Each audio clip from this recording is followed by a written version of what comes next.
Ya, Assalamualaikum warahmatullahi wabarakatuh.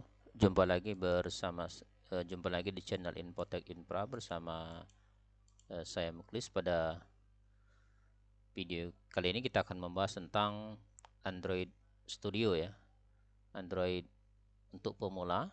Nah, teman-teman, kiranya video ini bermanfaat untuk pengetahuan di bidang pemrograman, maka silakan lakukan subscribe, like, and share, dan mudah-mudahan menjadi motivasi bagi saya untuk senantiasa mengembangkan atau membuat materi-materi selanjutnya ya. Kita mulai saja. Nah, ada beberapa hal yang perlu kita persiapkan sebelum kita melakukan atau mengikuti pembelajaran Android untuk pemula ini. Di Android itu mengenal dua bahasa yang saat ini digunakan di Android Studio, yaitu Java dan Kotlin ya. Java merupakan bahasa pemrograman yang paling familiar ya, karena dari Android pertama kali dibangun dia menggunakan bahasa pemrograman Java ya.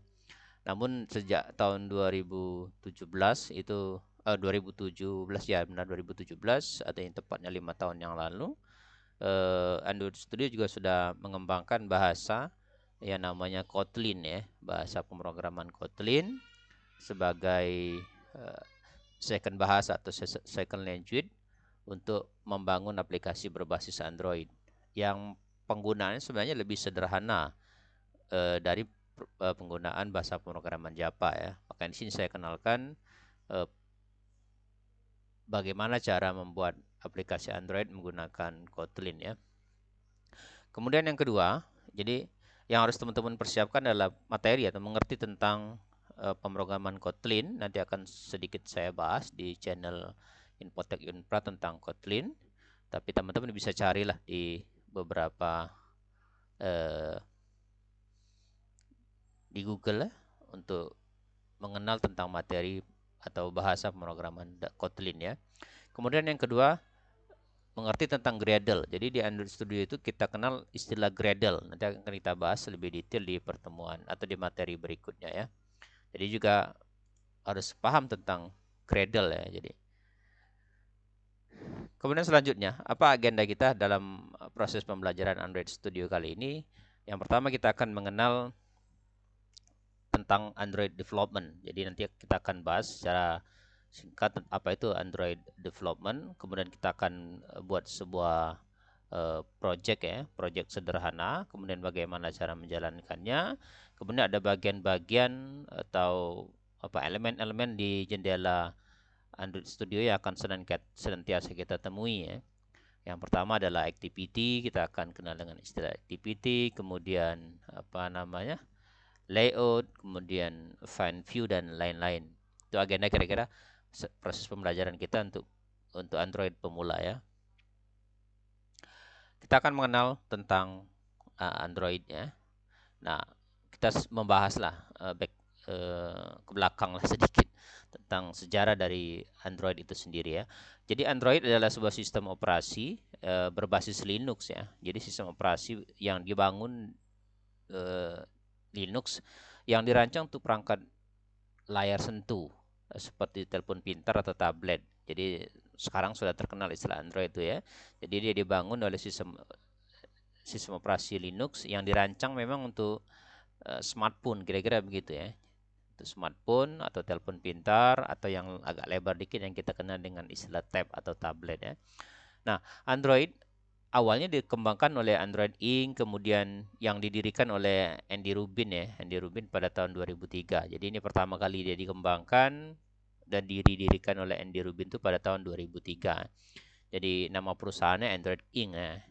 Kemudian pada tahun 2005 ini Google secara resmi mengakuisisi, jadi ada persoalan-persoalan entah finansial atau persoalan lain-lain itu di luar koridor kita ya, di luar pengetahuan kita.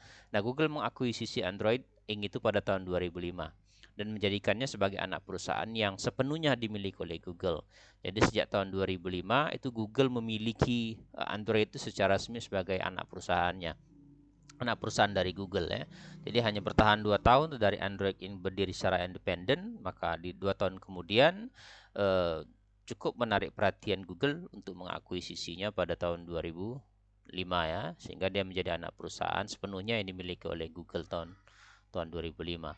Nah, sistem operasi Android itu dirilis sistem operasinya ya. Kalau tadi ini kan perusahaannya, proses pengembangan Android Inc.-nya pada tahun 2003, tahun 2005 diakuisisi oleh diakuisisi oleh Google. Kemudian pada tahun 2007, nah, baru dia merilis secara resmi sistem operasi Android itu sendiri ya. Dan ponsel Android pertama yang mulai dijual tuh pada tahun 2008. Mungkin belum masuk Indonesia kali ya. Kita tahun 2000 berapa ya? 10 di atas 2010 lah kira-kira begitu ya. Nah, sistem operasi Android itu dirilis tahun 2007 dan ponsel pertama yang keluar pada eh, ponsel yang menggunakan sistem operasi Android itu pertama kali dijual pada tahun 2008 ya. Nah, untuk informasi detailnya teman-teman bisa masuk ke sini ya. Jadi cek di Androidnya, kita bisa lihat. Ini bisa lah ya. Jadi informasi detail tentang apa itu Android, kemudian versi berapa dan seterusnya ini bisa kita pelajari. Inilah operasi yang mengoptimalkan cara ya. Jadi kita bisa mengaksesnya, mencari informasi lebih detail tentang Android itu melalui website ini ya. Ya, itu teman-teman ya. Ponsel, kemudian ya contoh-contoh sistem operasinya ya. Ya, ini bisa kompatibel di semua smartphone ya, kira-kira begitu ya, teman-teman ya. Ya. Nah, kemudian versi Android ya, kita masuk ke versi Android. Lain sebuah sistem operasi Android itu juga mengalami pengembangan sejak pertama kali dia dikenalkan ya. Dari versi yang kalau ada versi 7, ada versi 5. Lollipop itu adalah salah satu versi dari Android ya. Misalnya kita kenal Marshmallow ya, kemudian Lollipop, kemudian Nugget, Oreo dan lain sebagainya itu adalah versi-versi dari sistem operasi Android ya. Nah, materi ini dibuat ini sama, mungkin tidak terlalu jauh. Ini dia sudah menggunakan Android, sudah menggunakan versi 11 ya. Dia sudah menggunakan versi 11. Ini merupakan versi terakhir dan mungkin sudah keluar versi yang terbarunya ya. Sudah versi terbaru itu versi 12 ya. Versi 12 ya. Nggak tahu nih beberapa waktu ini saya agak kurang untuk lihat versi Androidnya ya. Jadi dia sudah menggunakan versi 11 tepatnya dibangun. Namun tidak semua perangkat yang digunakan itu menggunakan versi 11. Artinya Androidnya sendiri loh. Jadi Android Studio yang sendiri sudah mengeluarkan versi terbaru. Bisa 11, 12 dan seterusnya. Tapi apakah semua smartphone yang kita pegang atau yang laku di pasaran itu sudah menggunakan versi terbaru? Belum tentu juga. Bisa jadi beberapa perangkat itu tidak mendukung sistem operasi versi terbaru. Artinya ada perangkat-perangkat tertentu saja yang mungkin harganya juga lumayan tinggi ya. Jadi ya, rata-rata di pasaran masih menggunakan versi-versi 10, 9, 8 dan seterusnya ya. Tapi tidak apa-apa, kita akan kenalkan tidak apa-apa karena sistem operasi itu senantiasa up to date ya. Sama kalau di Windows itu kita sekarang sudah menggunakan Windows 11 ya. Yang terakhir itu adalah Windows 11.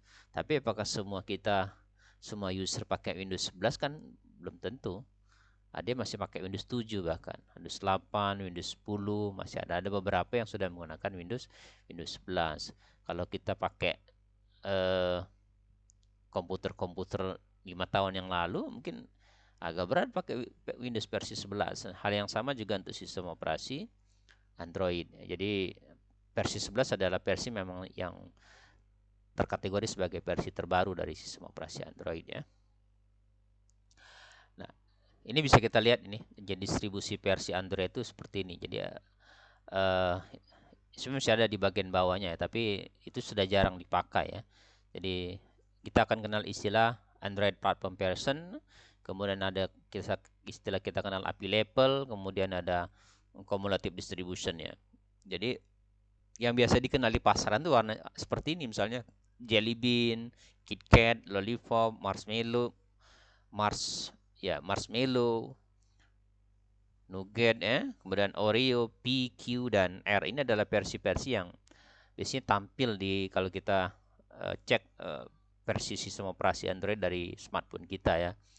Misalkan ini ada 41 tuh Jelly Bean. Jelly Bean ada 3 nih, 4.1, 4.2, 4.3. Ketika masuk ke 4.4, maka itu sudah berubah nama menjadi KitKat ya. Begitu juga ketika masuk kita versi 5, maka kita kenal dengan istilah lollipop. Ada 51, ada 50, ada 51 lollipop gitu ya. Kemudian masuk versi 6 ada marshmallow. Nah, dan seterusnya sampai yang terakhir adalah versi 11 itu dia ada istilah dengan versi R ya, version R ya. Nah, ada API level. Jadi kalau Jelly Bean itu dari 16 sampai 18, API levelnya. KitKat itu 19, Lollipop itu 2122, Marshmallow itu 23 ya, Nougat itu 24 25, Oreo itu 26 27, P itu 28, Q itu 29 dan R itu adalah 30. Nah, di bagian paling kanan ini menunjukkan artinya cumulative distribution, artinya dari sistem operasi yang ada ini di pasaran berapa persen sebenarnya smartphone yang sudah menggunakannya. Misalkan kalau kita nanti pada saat buat project di Android Studio, maka kita akan misalnya kita pilih Jelly Bean, maka bisa dipastikan hasil dari aplikasi yang kita buat itu bisa dipakai di 99,8% smartphone ya, karena kita menggunakan versi yang cukup lama, artinya support pasti dia dipakai di versi di atasnya, maka aplikasi itu support ya. Ya, karena dia dibangun di versi sebelumnya dan artinya dia bisa support di versi di atasnya. Begitu juga di KitKat itu sudah 99%, Lollipop itu 97-98%, ya. Marshmallow itu 94% ya, Nougat.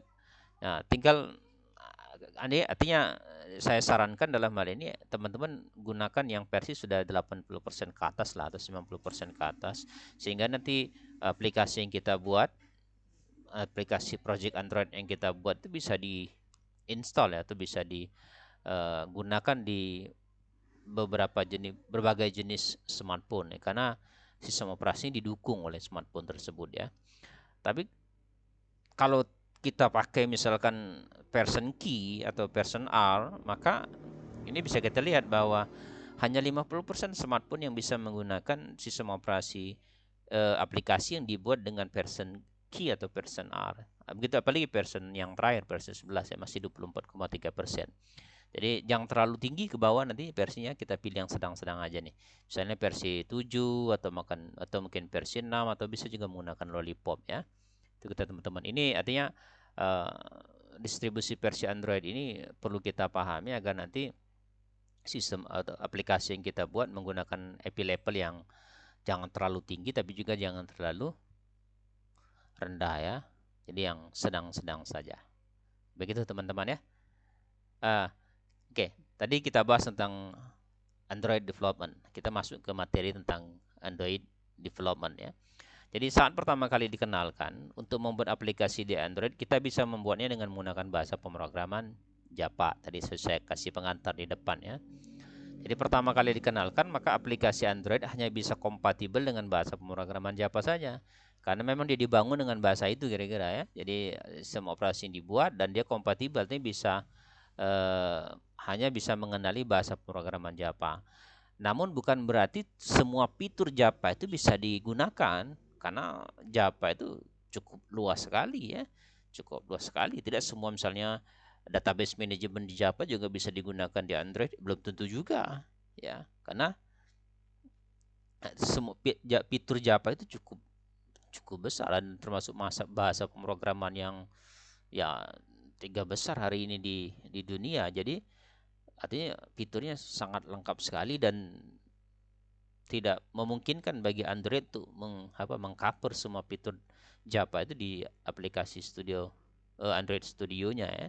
Jadi namun bukan berarti bahwa semua fitur di pemrograman Java itu bisa digunakan di Android Studio. Tapi memang bahasa basic untuk membangun aplikasi Android Studio itu dia menggunakan bahasa pemrograman Java ya. Jadi ada sedikit fitur saja yang terdapat di Java yang bisa digunakan di Android. Nah, oleh karena itu kita masih perlu belajar ya tentang belajar lagi tentang standar library atau API yang terdapat di Android ya. Karena walaupun menggunakan bahasa yang sama, namun teknologinya pasti berbeda seperti itu ya. Nah, ini teman-teman bisa lihat di link URL-nya ya. Jadi untuk lebih mendalami tentang API levelnya bisa diklik saja nanti ya. Kalau tadi kan android.com umum sifat ini kan sudah developer Android. Nah, jadi dengan fitur dan alat yang canggih, Android membantu Anda membuat aplikasi pada ponsel, tablet, dan mobile yang digunakan oleh miliaran orang setiap harinya. Memang cukup menjanjikan sih kalau kita menguasai bahasa pemrograman Java dan bahasa pemrograman Kotlin, Gradle untuk membangun sebuah bahasa pemrograman Android. Kira-kira begitu. Jadi ini peluang bagi teman-teman dan kita semua ya untuk uh, tertantang menambah pengetahuan kita di bagaimana cara membangun aplikasi untuk smartphone ya. Nanti bisa dibuka-bukan ya. Uh, ini ada developer, ada platformnya, kemudian ini ada rilis terbaru ya. Jadi nah Android 11 kan. Ini Android 11 adalah versi terbaru Android, memungkinkan Anda mendapatkan berbagai pengalaman baru dan seterusnya ya. Jadi ini Android Studio-nya.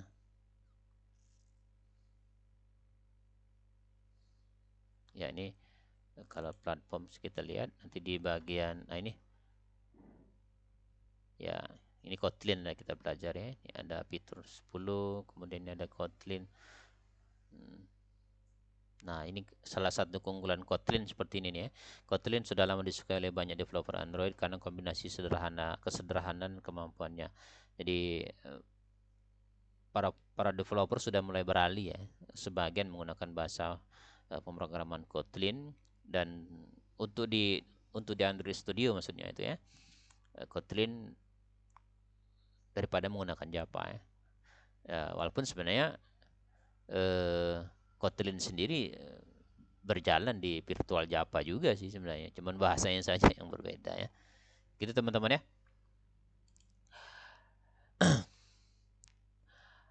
Nah, kemudian masuk ke Kotlin kita ya, karena ini pokok nanti akan kita bahas di project kita ya. Jadi pada tahun 2017 itu Google mengumumkan bahwa Kotlin menjadi bahasa pemrograman utama yang sekarang digunakan untuk mengembangkan aplikasi Android, menggantikan Java. Jadi Google sendiri sudah merilis dan mengumumkan bahwa Kotlin itu menjadi bahasa pemrograman utama, bukan lagi Java sebagai bahasa pemrograman utamanya. Bukan berarti Java dihilangkan, enggak, Javanya tetap ada. Tapi yang utama sekarang adalah Kotlin. Jadi Kotlin merupakan bahasa pemrograman utama yang sekarang digunakan untuk mengembangkan aplikasi Android setelah eh, Java kira-kira gitu, atau bisa digandengkan lah tinggal teman. Tapi yang utama Google mengatakan bahwa itu Kotlin yang utama ya. Jadi Kotlin adalah bahasa pemrograman yang dibuat oleh perusahaan JetBrains yang pertama kali dirilis pada tahun 2011 ya. Dirilisnya 2011 tapi diumumkannya sebagai bahasa pemrograman utamanya pada tahun 2017 ya. Jadi saat ini Kotlin cukup populer, semakin populer karena dia bisa bekerja dengan baik dengan ekosistem Java. Jadi masih di ekosistem Java juga tapi dia cukup stabil ya. Sehingga tidak hanya programmer Android, programmer backend Java pun sekarang banyak yang menggunakan Kotlin. Jadi Java itu sama. Kalau kita bicara program itu kan ada bagian backend, ada bagian front end ya. Nah, rata-rata memang programmer itu kerjanya di backend ya. Jadi di bagian belakang bagaimana cara membangun manajemen database, ada ya. Apa bukan manajemen? Ya, jadi bagaimana cara memodifikasi data itu di admin lah, di jendela admin itu kerjanya programmer betulan tuh. Ya, nah mereka sudah mulai beralih ke Kotlin ya. Jadi sudah perlahan-lahan Java ditinggalkan. Bukan berarti tidak digunakan, tapi dia cari yang lebih sederhana dalam codingnya ya, dan itu dimiliki oleh Kotlin ya. Jadi programmer backend Java pun sekarang banyak yang menggunakan Kotlin ya. Ini teman-teman kalau mau cari referensi tentang Kotlin, tinggal dibuka saja ya. Ya, ini Kotlin tadi yang saya bahas. Ini sudah develop Android eh with Kotlin ya. Ini bahasanya diganti saja sebenarnya ya. Oke, bahasa Indonesia ya. Atau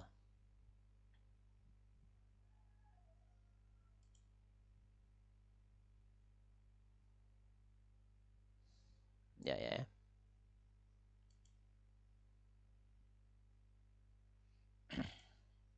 Ya, itu tadi teman-teman ya. Jadi bisa tanya-tanya di sini, buka-buka, tinggal ganti aja nanti bahasnya mau kayak bahasa Indonesia atau bahasa Inggris ya. Begitu kira-kira. Nah, baru kita bicara nanti Android Studio ya. Jadi Android Studio itu adalah integrated development environment ya, atau text editor canggih gitu loh. Jadi Android Studio itu adalah sebuah text editor sih sebenarnya. Ya, Android Studio adalah sebuah integrated development environment atau text editor canggih yang disediakan oleh Google untuk membuat aplikasi Android. Jadi sebenarnya Android Studio-nya itu adalah text editor. Sama kalau kemarin teman-teman belajar tentang apa namanya, Premo Codec Kniter untuk belajar PHP, maka kita pakai apa nih text editornya? Kita pakai Visual Studio Code atau bisa pakai Sublime ya. Jadi Android Studio ini sendiri itu adalah sebuah text editor ya. Nah, Android Studio dibangun di atas JetBrains IntelliJ IDE ya. Jadi Android Studio itu sendiri juga dibangun di atas JetBrains Java juga sebenarnya IntelliJ IDE, sehingga akan sangat familiar untuk programmer yang sebelumnya sudah menggunakan JetBrains IDE ya. Jadi sama nih sebenarnya kita pakai Intel IDE dengan Android Studio, template-nya hampir ya sama lah, nggak beda-beda aman. Nanti kita akan coba nih hasilnya seperti apa. Nah, Android Studio itu bisa didapatkan secara gratis, jadi dia open source ya. Nih teman-teman bisa download di sini ya. Ya, di sini nih bisa download otomatis nanti aja developer android.android.com.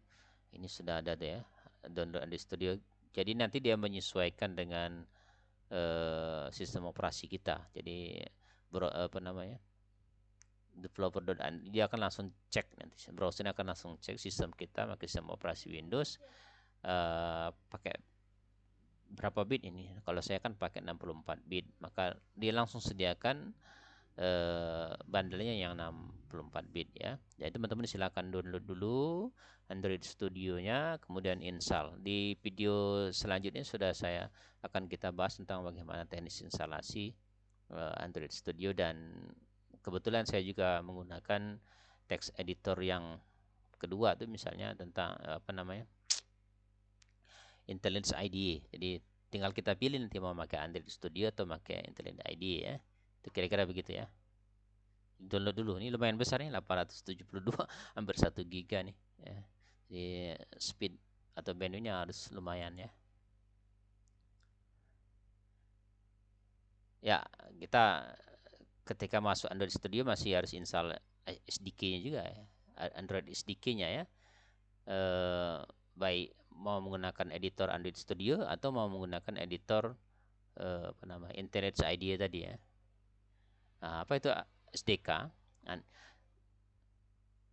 Saat kita membuat aplikasi Android menggunakan Android Studio, maka kita membutuhkan Android SDK. Dan SDK itu Software Development Kit. Jadi semacam software apa ya, yang kitnya paket ya, paket software untuk pengembangan Android kira-kira ya. Jadi sebuah paket software untuk mengembangkan bahasa pemrograman, untuk mengembangkan membuat aplikasi Android. Jadi ada SDK yang kita perlukan. Jadi paket programnya, paket aplikasi yang memang kita butuhkan untuk diintegrasikan ke Android Studio atau ke text editor yang kompatibel dengan Android, dengan yang sejenis dengan Android Studio ya.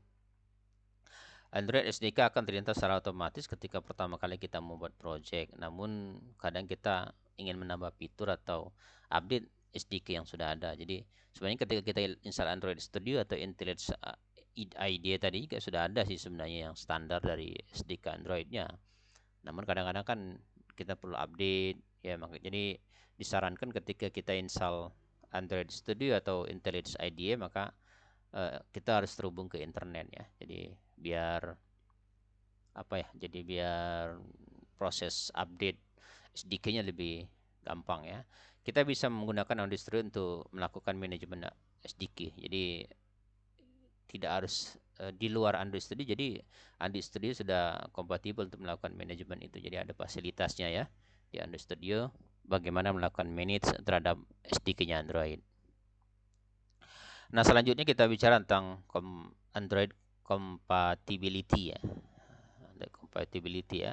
Di ini istilahnya. Karena Android adalah sistem operasi open source, maka banyak sekali vendor yang membuat device yang menggunakan sistem operasi Android. Jadi banyak sekali vendor-vendor yang membuat hardware-hardware yang device smartphone yang menggunakan sistem operasi Android. Jadi hampir kalau contohnya misalnya smartphone saja sekarang sudah hampir mayoritas menggunakan sistem operasi Android yang kita kenal ya.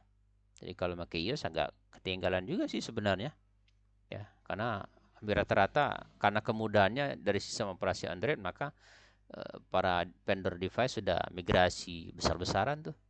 Misalnya dari smartphone, tablet, bahkan TV nih sekarang nih. Jadi smart TV ada istilah sekarang. Sampai dashboard tuh mobil pun sudah pakai sistem operasi Android. Ini untuk mobil terbaru ya, teman-teman bisa lihat bagi yang punya mobil tapi sih. Ya, oleh karena itu kita perlu berhati-hati untuk memastikan kode program yang kita buat itu bisa berjalan di device yang berbeda. Nah, berarti ketika kita buat program itu, maka harus disesuaikan ini untuk apa nantinya. Ini akan dipakai untuk apa. Kalau untuk smartphone, nanti smartphone ini supaya bisa kompatibel dengan berbagai macam smartphone, maka API-nya, API levelnya juga harus sesuaikan ya. Gitu ya. Tadi sudah kita bahas tentang API level. Nah, salah satu yang paling penting adalah memilih Android API level yang ingin kita gunakan ya. Jadi saat kita membuat aplikasi Android, kita perlu menentukan API level minimal yang akan kita gunakan. Hal ini dilakukan untuk memastikan aplikasi kita bisa berjalan dengan baik pada sistem operasi Android yang menggunakan API level tersebut ya. Nah, ini jadi contohkan ya. Jadi menentukan API level yang kita pilih, semakin banyak fitur yang bisa digunakan, tapi semakin sedikit juga device yang dapat menggunakan API tersebut. Jadi semakin tinggi API level yang kita pilih, maka berarti semakin sedikit itu device yang bisa menggunakan aplikasi kita. Tapi memang semakin banyak fitur yang bisa kita pakai. Artinya karena API yang terbaru, yang tinggi-tinggi itu ya, dia sudah dikembangkan dan sudah menggunakan fitur-fitur yang ada tambahan-tambahan fitur. Jadi fitur yang kita pakai semakin banyak ya. Tetapi ketika dia digunakan di beberapa device, ada yang tidak cocok. Maka device penggunanya pun terbatas kalau kita menggunakan API level yang lebih tinggi. Oleh karena itu kita perlu berhati-hati menentukan API level yang kita gunakan untuk membuat aplikasi Android. Salah satu yang paling mudah, kita bisa melihat statistik penggunaan Android berdasarkan API levelnya. Tadi sudah kita bahas di slide sebelumnya ya tentang API level ya. Nah, untuk daftar fitur kita bisa lihat detailnya di sini nih. Ini teman-teman bisa lihat ya. Nah, ini. Oh, sudah ada nih. Oh, sudah ada ya. 13, 12. Oh, sudah 13 nih. Ya, jadi ini kalau tried ya today. Ini yang 12. Ketinggalan juga kita ya. Kita masih di 11, sudah 12, 13 bahkan ya. Sekarang ya. Tuh. Ini ada rilis yang 10, 9, 8 dan seterusnya ya. Dan ini ada, ini semua lengkap ya, dari versi yang jadul sampai versi yang terakhir itu versi 13. Ini bisa kita lihat misalkan di sini ya, itu versi 12 tuh ya. Ini fiturnya ya. Ya, dinamis personal, proses aplikasi Anda, ujian source ya, app search, mode game dan seterusnya ya. Ya, ini. Oke, itu ya teman-teman ya. Bisa dipelajari nanti. Oke, habis ya. Iya. Ini saya contohkan, misalkan kita buka pakai mana ya, pakai Android Studio aja ya. Ke Android Studio ini kita buka. Nanti saya buka pakai IntelliJ IDE-nya ya. Ya, ini misal kita buat new project. Di sini ini tampilan untuk Android Studio-nya ya. Di sini ada project, ada new project, open, get PCI. Di sini ada juga ada tambahan. Nah, ini maksud dengan SDK Manager yang tadi kita bahas, apa software development kit-nya ya. Jadi ketika kita install, kita bisa cek apa sih yang sudah terinstall tuh. Ini versi 32 nih, versi terbaru termasuk ini. Ya. Kemudian SDK tool-nya di sini, SDK tool-nya. Ini sudah install semua ya. Ada ya ini ya, emulatornya sudah, semuanya ini sudah lengkap sekali ya. Ya, ini yang update site-nya ya. Tinggal kita itu ya. Jadi kita pakai nih ya, yang 10 ya, yang Q ini juga cukup tinggi nih ya. Cukup tinggi ya. Kemudian nanti bisa kita atur di sini ya. Ya, ini kita bisa cek per update, edit custom per ini ya. Nah, customize ya, ini bisa pilihan apa namanya? Pilihan temanya ya. Jadi kalau kita bikin project, misalnya kita klik new project, nah, maka nanti di sini akan kita pilih mau pakai apa kita. Mau dipakai untuk tablet phone atau mau dipakai ini apa ini jam tangan ya, bisa dipakai Wear OS ya. Karena kan jam tangan sudah pakai Android, bahkan untuk TV ya. Maka ini bisa untuk otomotif ya, bisa untuk di mobil-mobil ya. Nah, misalnya kita pakai tablet, kita next saja misalnya, nanti kita pilih empty, ini banyak sebenarnya ya pilihan template yang kita gunakan ketika kita membangun project pertama kali. Misalnya kita pilih empty, kemudian next. Nah, di sini kita tentukan nih nama aplikasinya dan seterusnya dan seterusnya. Ini kita nyimpennya di mana? Ini package. Nah, apa nanti kita bahas nih di project ya. Nah, di sini saya sebut dengan Kotlin tadi. Jadi kita pakai Kotlin nantinya ya. Kita tentukan bahasa pemrograman kita apa. Nah, di sini disebut minimum SDK atau API level yang kita pakai. Nah, di sini yang kita lihat. Kalau kita pakai API level atau 5.0 atau Lollipop, maka ini sudah bisa running di 98% device ya. Kalau misalkan kita pilih yang terbaru, misalkan yang 9 aja tuh. Yang 9 itu baru 69% device yang kompatibel dengan API level 28 versi 9. Maka kalau yang paling tinggi yang terakhir misalnya yang 32 tadi yang kita install ya, itu baru 1%, di bawah 1% bahkan. Makanya hati-hati. Atau saya pakai ada yang 10 tadi saya pakai ya. Itu baru 50,8% ya. Jadi kita pakai aja nih mana yang sedang-sedang aja. Misalnya kita pakai yang Lollipop, itu sudah 98%. Atau kita pakai 42, itu sudah 99%, hampir 100%. Jelly Bean ya. KitKat ya, misalnya KitKat itu 99. Jadi di sini misalnya Lollipop itu 98 sudah lumayan. Itu kira-kira ya. Jadi menentukan SDK minimumnya di sini nih ya. Jadi kita harus uh, your app will run on approximately-nya harus di atas 90% lah.